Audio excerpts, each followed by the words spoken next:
Yo, what's up? And welcome to episode 112 of Throwback Hoops, on location in Los Angeles. Joined, as always, is my co-host Woody, but for the first time sitting next to me. Oh, man, it's awesome, Robbie. It's been, 111 episodes, the first time we recorded in person together, and in Los Angeles, out of all places. So it's great to be here with you, man. We've literally just got back from the Clippers game tonight against Indiana, so we thought this would be a good time to do a bit of an on-location podcast. So, look, as we always do, we'll start off with some jerseys. Wood's rocking the new one, I'm rocking the old one. Yeah, one I just purchased at the Clippers store yesterday, a Kawhi Leonard jersey. Actually, the Clippers are moving, as we all know, to a new stadium next year. Yeah. And so they had a bit of a clear-out sale, and all Clippers jerseys were 50% off. They were. So I got one of those, a Norm Powell one tonight, which is a bit of a random one. He actually played pretty well in both games, but sadly it wasn't a great couple of games for the Clippers, so we'll get into that shortly. I'm rocking the Brent Barry jersey, the old champion Brent Bones Barry jersey. So I've spoken about him on a previous episode quite a while ago, I think. But yeah, cool jersey. Got a couple of comments from people saying this one. Yeah, it's a nice random looking jersey. So, all right, well, let's sort of get into it a little bit, Woods. How about before we get into it, man, let's talk a little bit about playing etiquette. You know? Playing etiquette. Jeez, that's early in the show. All right, I'll give you 1 minute only for your playing etiquette, right? You know, I've said before about putting the seats back, right? And like, hit us up, man. Economy class. How far back can you put your seat, right? When people are eating food, can your seat get put back? I was very quick to call out that, right? You know? You're certainly against that, aren't you? But you're also someone that likes plain food, so you're a little bit sort of mixed on plain food. Yeah, certainly the people in front of us weren't giving us much leg room. A little bit harder for me with my long legs than yours, but yeah. I do understand the plain etiquette stuff. Look, it was a pretty long trip getting here, wasn't it? For sure. You know, it's a 15-hour flight, and then we had to actually wait at LA Airport for a good 4 hours because we couldn't check into the hotel. We got here and it was raining, so it wasn't the best start, but we've had some really good days. This is day 3 of the trip. Night 3, we head to Atlanta on Wednesday our time. Obviously, we're quite a while behind Australia in the time difference now. But yeah, how have you enjoyed the holiday so far? Before we get into It's been great, man. Just being with you and my wife. And give a shout out to Pranav, my cousin's boyfriend, who's just studying here in Riverdale. Came to the game with us. But we had a good crew, man. You know, is it possibly true that you may have had a couple of beverages today? Or? Yeah, a couple, right? And that's just Coke you've got there, right there. Yeah, okay, definitely. Right. Well, let's Look, the holiday's been great so far. The weather's been really good the last few days. I met a superstar, which I'll talk a little bit about. So I'm still buzzing about that. I did a lot of shopping today, so the credit card's taken a bit of a hit today, but it's been fun. Lots of eating as well, right, Woods? For sure, mate. Yeah, lots of nachos and. How many hot dogs have you had? A few, man. You're on hot 4 dogs or are nice, now? man. Yeah. Hot dogs are good at the games. Yeah. You had one today? I did have one. It was good. So I got my seal of approval. So, all right, well, let's talk about these 2 games we've been to. So we've seen 2 games in a row. So Clippers had the lunchtime game yesterday against Philadelphia. Remarkably, the Clippers lost both games by double figures. So probably not what we were both expecting, right? But right. Yesterday's game, Philly ran out 121 to 107 winners there, 14-point victory. Look, it was an interesting game, wasn't it? Philly were pretty much up the whole game. They had a 12-point lead at quarter time. The Clippers got it back a little bit in the third and looked like they were going to make a game of it. And then Philly sort of, finished them off late, won the last quarter. And I think it was, maybe about 9 points they won the last quarter by. So what were your thoughts on that one? I thought it was a pretty impressive. Well, talk to me about the 2 southpaws, man, the 2 left-handers. So what did I call them? The cocky left-handers. Yeah, right? Word up. The cocky left-handers, if you're not sure, are Cam Payne and Kelly Oubre. So those 2 were huge. Cam Payne yesterday, 23 points against the Clippers. He just had an answer every time the Clippers made a run there. I think he might have hit 5 3-pointers. He was really impressive, right? He was, yeah. That herky-jerky sort of game he took, he plays. Bit of bravado. That's it, yeah. He was running down the court, doing a lot of dancing and stuff, wasn't he, after his shots? And Kelly Oubre Jr., the pretty boy, the mystery guy from that. He's a good-looking brother, So he had 12 points. He had 6 assists. He also had a massive block on Paul George, which probably got a few highlights. A few people might have seen that. So they were probably the 2 that we maybe weren't expecting, right? Tyrese Maxey had 24 points. He really took over late in that game. Probably the one that impressed both of us, I know we've still been talking about today, is Tobias Harris, right? Yeah. 24 points, 4 rebounds, 4 assists. So what were your thoughts on seeing Tobias live? I was telling Robbie, man, he just does the fundamentals right, man. He's a great basketball player. And offensively, he can get it done in a variety of different ways. Yeah. He has got the ability to stretch the floor, take it to the mid-range, post you up, attack the basket. He's just a professional scorer. And I just love the fact that he just went about his business, in a professional manner, you know. And when you're watching him live, you kind of respect a guy like that, and we forget about him a lot, right? Firstly, he's one of those guys that's bigger than you think when you see him live. He's got an array of moves. But I said to you yesterday, I think he might have almost become a little bit underrated. He was someone that always had a big contract, and I think that made him sort of by default a bit overrated. But people sort of still seem to forget he's a really handy player for them. So I thought they were pretty good. Paul Reed, 10 points, 8 rebounds off the bench. So he was another hard worker. That's what we were saying last night. Hard worker. Yeah. For the Clippers, Kawhi and Norm Powell. So Norm Powell had 2 good games. As the court announcer says, Norm Powell every time he scores. So they both had 20. Paul George had 18. Big Zoo had 13 and 10, but then strangely didn't play much. So I'll probably mention this a little bit as well. Ty Lue with some weird substitution patterns in both of these games. Yeah. So so that's kind of it yesterday. A big win for Philly there. Both of these teams we saw tonight obviously played yesterday. So Indiana played the Lakers last night, and it was a close, very high scoring loss. Let's talk about the game we just got back from, right? So Indiana 133 to 116 win, a 17-point win there over the Clippers. So they were actually down 5 at quarter time, and then they ended up really blowing the Clippers out. The Clippers made a game of it in the third quarter, and then the fourth quarter it was all Indiana. So what were your thoughts on this game before I give a few of the details? A lot of one-on-one play there from the Clippers, right? And that's what stood out. Pacers were sharing the ball, we will talk about it a little bit later, but, guys like Miles Turner, the little man, TJ McConnell gets it going, and the Pacers really share that basketball and get some success. We found that the Clippers were literally clear out the way, one-on-one, let's go for it. Yeah, it was all one-on-one stuff. They dribble around and then sort of take a contested shot. Yeah, the Pacers were playing that up-tempo style that we know they play, but they were super impressive. They were led by Pascal Siakam, 31 points there. So he had a huge dunk in the last quarter as well. You mentioned Miles Turner Woods. He was probably the player of the game, I think, for me. He was. 24 points, 7 rebounds, 4 of 6 three-pointers, and he just seemed to have an answer. Every time the Clippers would make a run, he'd hit a big shot. He was stretching the Clippers' bigs out, obviously outside the key, and making the lane a lot more open there. So he had a really good game, Miles Turner. And what about TJ McConnell? TJ McConnell. So he came in off the bench. Without exaggerating, he scored 3 straight possessions on PJ Tucker. So PJ Tucker.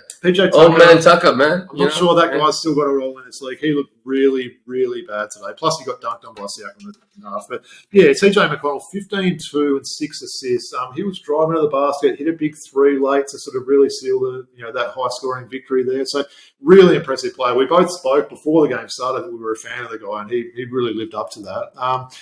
Turner and Siakam obviously got the big stats there, but guys like Jerace Walker Woods, 8 points, 4 rebounds, 7 assists. Exactly, Jerace Walker, right? How impressive was he tonight? Yeah. And they've got that sort of team as well that a lot of sort of unheralded players on that team that they can really really step up, and it's a team that plays really good team basketball. I did mention Ty Lue earlier. Both of these games, strange substitution patterns. He'd have important players off, when they needed to make runs there. He didn't seem to get the substitution patterns right with guys like Zubac. A little bit strange. Why was that? I'm not quite sure. I think he got out-coached in this game by the Pacers. But, a little bit strange. Is he playing the long game maybe a little bit, saying, look, we're going to make that top 5, 6? Maybe Well, in terms of the Clippers there, so look, there's only a couple of games outside of the play in front of the play-in now, so they got to be careful. Look, Kawhi was good today, wasn't he? 26 points tonight. Paul George also 26 on 12 of 18 shots. So the 2 big guys delivered there. The one that was a bit disappointing for me was James Harden. Look, 11 points, 3 rebounds, 7 assists, but he only took 7 shots. He didn't seem quite interested to me. I don't know what you thought. I agree. I mean, Westbrook coming back from injury. How happy was I when we got there and they announced that Westbrook was back? Because obviously he didn't play in the game yesterday. So Westbrook was good. 14 points, 4 rebounds, 7 assists in 18 minutes. So he did his job, but you wonder about Harden. He had a big night last night. I was saying, were you out with Harden? No, I wasn't, man. You weren't out with him? I looked for him. I couldn't find him, man, in the club. So nice. No, but the point is, maybe Harden's feeling that Westbrook's coming back today. That affected his performance a little bit. Could that be? It could be. Yeah. So I better tell my story about this Hall of Famer that I met yesterday, Wood. So you do it, mate. you're off getting nachos or something like that, or another one of these hot dogs or something like that. Look around with Woody's boy that we mentioned that came to the game with us yesterday. None other than Paul the Truth Pierce was standing by us, and no one seemed to even realise. So obviously had his trademark glasses on there. So I went up and said, Truth, can I get a photo? He's like, yeah, sure. He was really friendly. He made a bit of a joke about how many things I had from the team store, and I said, well, look, it was half price. I had to buy all that. But, yeah, shook his hand, sent him some love for Australia there. So I've got to say, Woods, I'm nearly 46 years old. Yep. I felt like a little bit of a kid at that time. The heart was sort of beating quick. I'm just like, oh, my God, I'm a big fan of Paul Pierce. So meeting him was huge. So I think you've put some pictures already, or you're going to. Yeah, no, already have, man. Yeah. So people might have already seen them. I've already said to you, I'm probably going to get one of those photos framed and put it next to my Paul Pierce bobblehead in my little sort of collection there. But that was a huge thrill. I certainly wasn't expecting that. And look, the experience of both those games at Crypto Arena. Let's talk about that. So, we got photos of the Kobe statue, right? The Magic Johnson statue, Kareem, Elgin Baylor, Chick Hearn, my fellow, commentator there. So we got a photo with him. We put that on socials. Yeah, we did. So. Yeah, really good. Like you said earlier, Clippers are moving to a new stadium next year. The Lakers are going to continue to play there. But, yeah, and, as people probably know that follow the show, this was my debut watching NBA. Yeah, man, I'm going to say, man, this guy, he's a fan for over 40 years now. He's been a fan for 40 years, and he's finally got here. Yeah. And he's just taken every moment of it, man. Every second of it.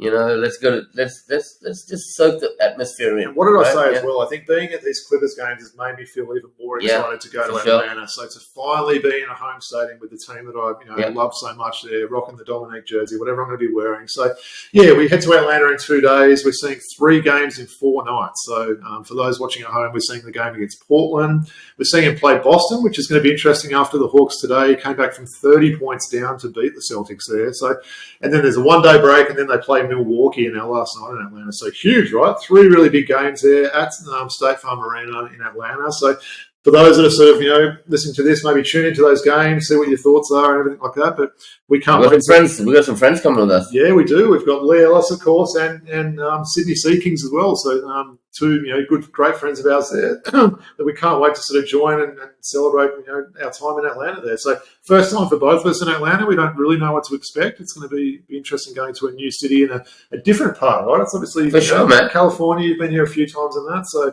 No, really, very much looking forward to that. So, look, before we maybe move on to some NBL talk, any more thoughts about these NBA games or anything else like that? Let's talk about the experience, man. Like something the NBL can learn from a little bit. The game day experience we get from the NBA. The food is great. People coming taking orders from you at your seat. If you want a beer or you want some food. Halftime experience, cheerleaders. It feels like a day out. Not like rushing people in and getting people out. It's more like a family day out. You enjoy it. You may or may not like basketball. You could probably still come and enjoy a day out, right? You might not like the beer prices, though, right? Can you tell us, tell the audience how much the beers we're going for at Crypto Arena? About $19 US a beer. So what are we talking? Nearly $30 for a beer, right? Yeah. And it's not like a big beer, just a standard beer, right? It's like a pint. Wow. So $30. Yeah. Interesting. A bit of a price, but But I guess the team store being half price kind of made up for that. So we got some stuff there. So the experience was just great. The way people do it here, and just the way people have treated us in Los Angeles, man. All the restaurants, bars we've been to. Yeah. People are loving these Aussie accents, right? Loving the Australian accents, and it's just been just a lovely place. We're just staying right near basically on Santa Monica Boulevard, right? So West Hollywood, Santa Monica Boulevard. Yeah, it's got everything around us here. It's been really good. I went to In-N-Out Burger today for the first time. For those that know my love of toys, bobbleheads, whatnot, I went to the Funko, the headquarters in Hollywood today, which was an experience by itself. Just a massive building there with it's like a museum basically, and as well as a toy shop there. So that was pretty fun. So, all right, well, good stuff, Woods. Well, one thing we did get to watch, albeit only on a mobile phone, because we couldn't get it.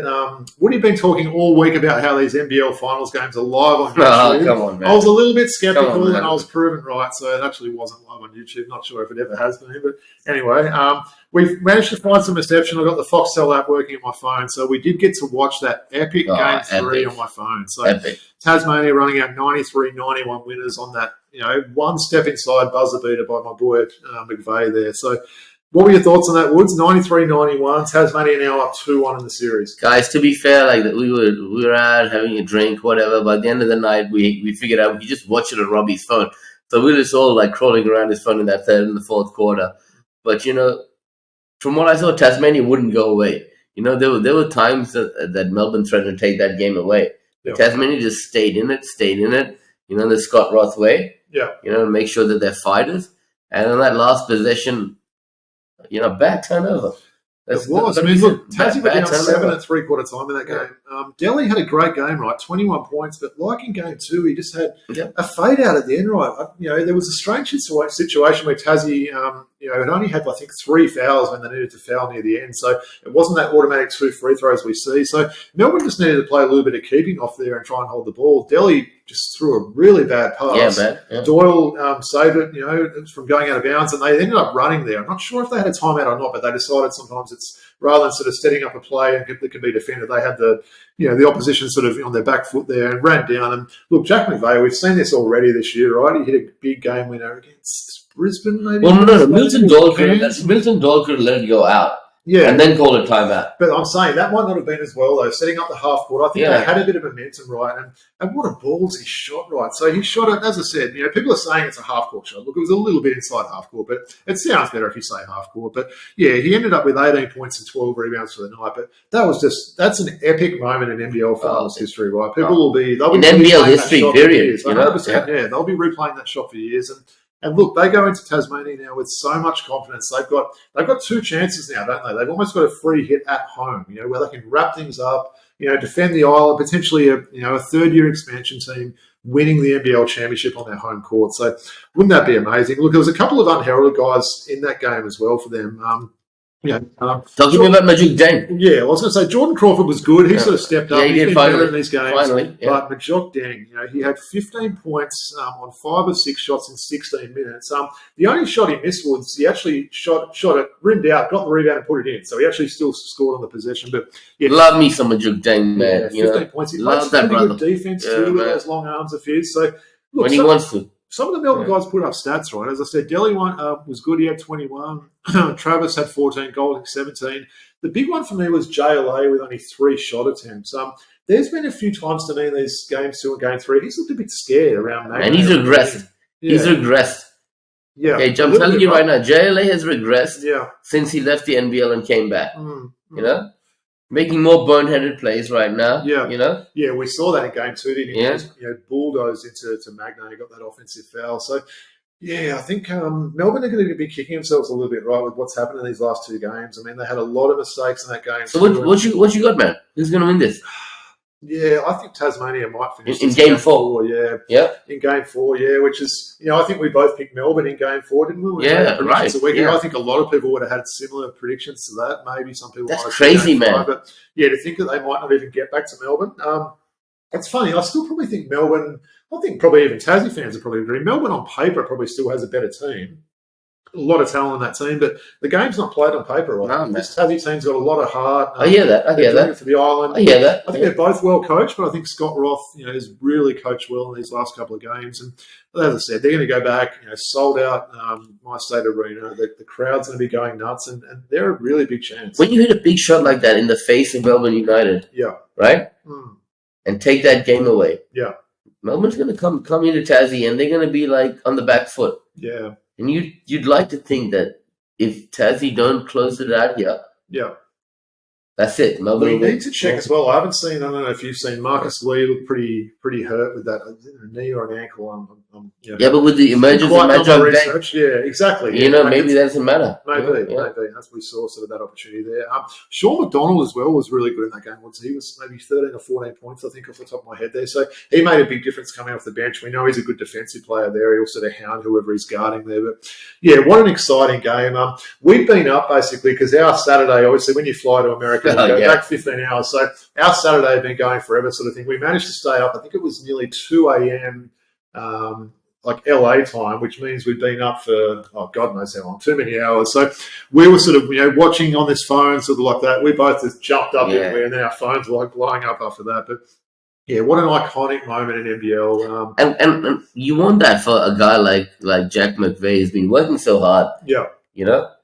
People have talked about it. Is he someone that could potentially get an NBA call up? Look, as much as I love the guy, I still say maybe not. No. I think if you're comparing someone like Luke Travis to him, Luke Travis is obviously a little bit quicker, a little bit longer, a better defensive player. It probably translates a bit more athletic. But I think that Olympic sort of style game, I think he could be useful over there, McVeigh. So I think we spoke about this, didn't we? Chris Goulding or Jack McVeigh, who would you take in the Olympics? Man, I'll tell you what, they've both got claims, don't they? But Jack McVeigh can maybe do a little bit more on offense I think than so. what Goulding can do. I think so. Goulding's probably a better shooter, but I don't think by much. Jack McVeigh is a much improved outside shooter. Yeah, and he's a little bit bigger, can play probably a few more positions. I don't know about the NBA, but opportunities overseas will come calling. 100% that way. Right? Yeah, 100%. So, yeah, interesting. So we'll be watching in Atlanta. It's an even worse time. I think it might be a 2 a.m. or 2:30 a.m. start for us. So we'll see how we go. We'll see if we get reception. I'll just be coming home at that time, right? Yeah, possibly. Yeah, I'll be home sort of tucked up in bed like always with the studio out somewhere. So nice. So, well, yeah, it was fun to sort of talk about that. Really just great experience though, seeing these two NBA games. Both good games. Look, obviously, 14-point loss to the Clippers in game one and a 17-point loss in game two. So I think they were probably more enjoyable than what that scoreline suggested. They were both close in the third quarter, but just a few fouls. The quality of basketball that was played during those two games was brilliant. And sure that the scoreline in the end would have suggested that they were one-sided games, but they weren't for the most part, right? Of course. Yeah, of course. So, loving my first taste of NBA. But even more hungry now to get to Atlanta, just to get in that stadium, to see the Dominique statue. I love seeing the statues at Crypto. That was something good. Obviously, we're never going to see a Clippers statue there now, are we? Because they haven't really had any club legends and they're also moving. Who would be the first Clippers player to potentially get a statue put on the spot, Woods? That's a tough one, isn't it? And do not say Danny Manning. Do not say like now you want me to walk out of the room. I don't want to talk about Danny Manning. Nah, probably. It's tough, isn't it? I mean, it could be Danny Manning. No, get out of it. He was being biased. Okay. Like Manning. Okay. Look, I don't think it could be Blake Griffin or CP3. So it have to be. Could it be though? Yeah, it have to be. You can never someone that's I don't know. So maybe it will have to be. They've obviously got an aging team now. I know my brother, Joe Wolf. There you go. So my brother mentioned tonight SGA. That trade sort of still haunts him, and it probably does a lot of Clippers fans, right? Obviously they went for the home run. They got Paul George teamed up with Kawhi there. Two superstars, but certainly aging superstars. But we've seen what SGA has done this year. I mean, he's a legit top 3, top 4 player in the whole league at the moment. He just does everything on the court now. So he could have been someone, and they could have kept those draft picks and just had a younger team that would have been like that. But we're going to see, 4 really aging superstars on this roster now. Pretty much all 4 have had some injury issues, in the past. It's a small window, man. It's a small window for these guys. But I'll tell you what. One thing I've noticed is everyone says it's a Lakers city, right? But there are Clippers fans out there, Yeah, there's a few. I mean, I think Lakers fans, they're sort of the trendy team here as well. It's the glitz and glamour and all that sort of stuff. The Melbourne United. And of course, the history, right? Yeah, with what they've achieved and everything like that. But the Clippers fans were pretty good. There was, probably a bit more at the first game yesterday. It was a Monday night here in LA, so maybe it's not the most attractive night for people to go. It was still decent, but they weren't sort of as loud as they were last night. But let's look at a little wrap on these NBA and NBL games.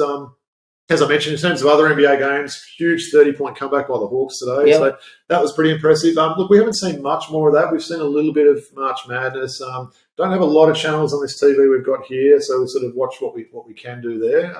They had a random replay of a game from the 90s this morning, which was Duke against Wake Forest when Tim Duncan was playing. So that was quite funny, seeing Tim Duncan play in those old days for Wake Forest. But, we'll watch a bit more of that and sort of chat more. So the plan is, and we are going to work on a classic pack. Let's do that. Yeah. I guess the plan is, Woods, we are going to do one more episode on location. So we're going to do one in Atlanta, and we'll probably do a little similar maybe after we've seen one. Maybe after game 2, we'll come back and we'll talk a little bit more. And I guess talk about our experience there, what the Atlanta State Farm Arena is like, and am I going to shed a tear when I see that Dominique statue? What's the over and unders for that? Do you reckon there's a good chance I will? Or? There's a good chance you will. Yeah. It's about telling you about our trip, what we've done, what kind of experiences we've had. Yeah. So we'll do that in Atlanta as well. Yeah. We're going to be with Sydney C. King. Hopefully we can get him to jump on the podcast for an episode. Yeah, that'd be cool. Yeah, he's staying. I think he's also coming to the Boston game. I do believe that Sid has also managed to hook us up with some prime tickets for this Portland game we're going to. So we've already got pre-booked tickets, but apparently he's through his connections there, he's got us 4 tickets. So not sure how good they are, but yeah, looking forward to see what they'll be. And again, we'll take some pictures of those, all 3 of those games in Atlanta and put them up there. Wonder if I can run into any Hall of Famers in Atlanta. I still can't believe I saw Paul Pierce there. That was Can't believe I was buying a hot dog. Of all timing, right? Yeah, and then after that, he was kind of doing something for TV. So there was literally probably I'd say less than 2-minute window of opportunity to get that done. So that was it was kind of freak timing. It was meant to be. If you jump on Twitter, you can see our socials, like post photos, right? And give us a like and a comment or something. But all right, well, let's finish this off, boys. It's getting late here in LA. We're going to open a pack of classic cards. So how are we going to do this now? I'm going to have to look away, right? Yep. So you're going to have to, We've got the inaugural Skybox edition, right? Yep. And I must say, I tried to buy some basketball cards today in Hollywood. I went to a shop and it was all baseball cards there, so it wasn't really anything in terms of basketball cards to get. But we'll certainly try in these other cities. We are finishing off the trip in Vegas, so obviously no games to go to there. But I'm sure we'll find some things to do in Vegas and have some fun, right, Woods? For sure, man. Vegas, I've heard Vegas. Like it seems like it's a fun city. Find some scissors, man. Hold on. See, we nearly tripped over the cord. That would have been pretty interesting. But yeah, as Woody gets that, so. Yeah, we'll get this episode up in the next day or so. But yeah, as I mentioned, we're seeing those 3 games in Atlanta. So Atlanta, Portland, Atlanta, Boston, Atlanta, Milwaukee. So a lot of stars, especially in those latter 2 games. The opportunity to potentially see Giannis, potentially see Dame Lillard, Chris Middleton, and then obviously a lot of these big players for Boston. I know Drew Holiday's been out for the last few games, so I'm not sure if he'll be playing. Derek White missed the game against the Hawks today, but a chance to potentially see, Georgia native Jaylen Brown, and obviously Tatum's going to do something special. So without further ado, we've managed to open this pack of cards, and we'll see how we go. So the inaugural edition, we've done some of these before. They're normally a pretty cool pack of cards. So see what you got for us, Woods. All right. This guy plays for back then the Washington Bullets, and he had the same surname as one of the greatest power forwards of all time. I'm talking about Jeff Malone. Jeff Malone. Nice. Also played with Utah, I believe, at one stage, and they had J Malone and K Malone on the back of the Utah jersey. So, yeah, Jeff Malone. These are nice-looking cards, aren't they? We've said that before. Plenty of colour on these ones. One of the great free throw shooters of all time. Had a bit of a coaching stint in Australia, which was unsuccessful. The price is right, Mark Price. Mark Price. Yeah, I think a lot of people will forget that. He came out and coached. Didn't quite go as well as people maybe thought. Look at his jumper on the back of that. Show the people that one. Did you show the back of that? Look at this. He's rocking a lovely-looking sweater there. So I might have mentioned it before as well. He was my go-to player on NBA Showdown 94 on Mega Drive. I think he pretty much hit every shot he took in that. So, yeah. Man, when we talked about Salim Stoudemire coming to our Atlanta Hawks, people called him the microwave. Remember that? Yep. You got the real microwave. Who's the real microwave? Good, none other than Vinnie Johnson, right? So, yeah, a bit of a forgotten player from the Detroit Pistons, the bad boys of the late 80s and 90s. Vinnie Johnson, I got that. Yeah, he was a great player to watch, wasn't he? Funny build of a guy, wasn't he? This Seattle Supersonic has since moved to Australia and had a huge impact on grassroots basketball development in this country. Who am I talking about, man? Who am I talking about? Sedale 3. Yeah, we're talking about Sedale 3. So also, had some time with the Lakers and everything else like that. So, yeah, he was a pretty handy player there. So 4 for forwards, I'm going all right. Okay. I'm talking about Golden State Warriors player. Don't know much about him, but I know his name. What number? Any clues? No number on the back. Kelvin. Golden State. Yeah. Think of Kelvin Upshaw for Boston. Kelvin Upshaw. Kelvin Upshaw, nice. All right, yeah, that's a name we haven't sort of seen too much. Tell me a bit about Kelvin Upshaw, man. Tell me a little bit about him. I remember him more. Tell me a bit more about him. Boston, yeah. What did he do? A bigger sort of guard there for Boston back in the day. But yeah, I don't remember a whole lot with him at Golden State there. But yeah, love those old Warriors jerseys as well. Okay. I'm not talking about Thomas Bryant. I'm talking about another big man from the Portland Trail Blazers. So Mark Bryant. Mark Bryant. Yeah. He's a guy that's also done a lot of coaching there. I think he's on the bench somewhere there. He's a pretty well respected sort of figure, a big unit as well, Mark Bryant. Yeah. So it looks like Robbie's back in some really good form. I don't think I ever left for him, mate. I feel a little bit down to I think I was just like one episode when you gave me really bad clues because your internet wasn't working. So I think it's really rough. All right. Okay. Man, one of your favorite players, man. One of your favorite players of all time. All right, The Rock. I'm talking about The Rock. Mitch Richmond. Who's The Rock? Mitch Richmond. I feel like we've had a few of his cards. So Mitch with Golden State, yeah. So those, MF Richmond. So those Run TMC days with Chris Mullin and Yeah. Tim Hardaway. So yeah, great player. Also the Hall of Fame barometer guy we talk about there. He did make the Hall of Fame. So we're like, did someone had a better career than Mitch Richmond? And then on how we judge if they should go in there or not. But yeah, guy I really liked. A couple of nights ago, we went to Tom Tom's. Okay. Tom Hammonds. No, we went to Tom Tom's. Okay. I was trying to just get it off one clip. And one of the owners was Tom Sandoval. This guy's name is John, with a very similar surname. John Sunvold. So John Sunvold, not Tom Sandoval, but John Sunvold. Tell us a little bit about John Sunvold. He was a dead-eye shooter for Miami back in the day. Yeah. Obviously, it wasn't a really three-point error back then, but he was a great shooter. How did he get that one? How did you get that one? John Sunvold. Oh, I remember him. He used to look like my brother. That's why I remember. I used to actually joke with my brother, John Sunvold, but couldn't do a whole lot else apart from score there. But yeah, he was a really good shooter back in the days on those Heat teams. So I said Tom Sandoval. Yeah. You know? I know my shit. From Vanderpump Rules. I know my stuff, yeah. And that's the only clue I needed to give Robert Clayton. And what did he come up with? What's his name? That's what I do, John Sunvold. John Sunvold, all right. And he didn't do much. No, he could shoot the hell. He could fill it up. He could fill it up. He could fill it up. Just like you, right? That's right. That's right. All right.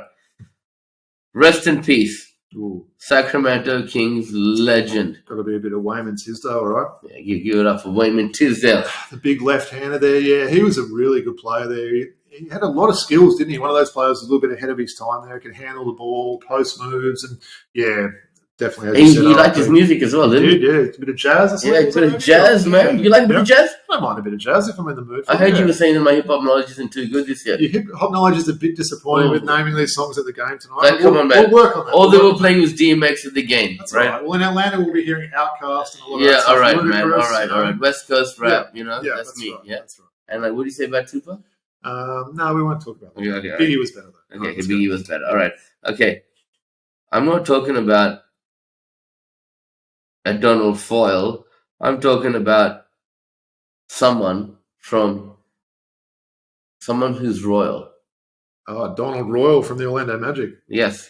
This is Donald Royal from the Minnesota Timberwolves. Oh, for the Timberwolves, yeah, right. So I'll give you a Donald Foyle who played for the, Yeah. Well, I really remember him on those Magic teams back in the day with, Nick Anderson and 3D, Dennis Scott and those sort of things. So he was a good player, a bit of a swingman player there, Donald Royal. All right. Never nervous. Oh, wow.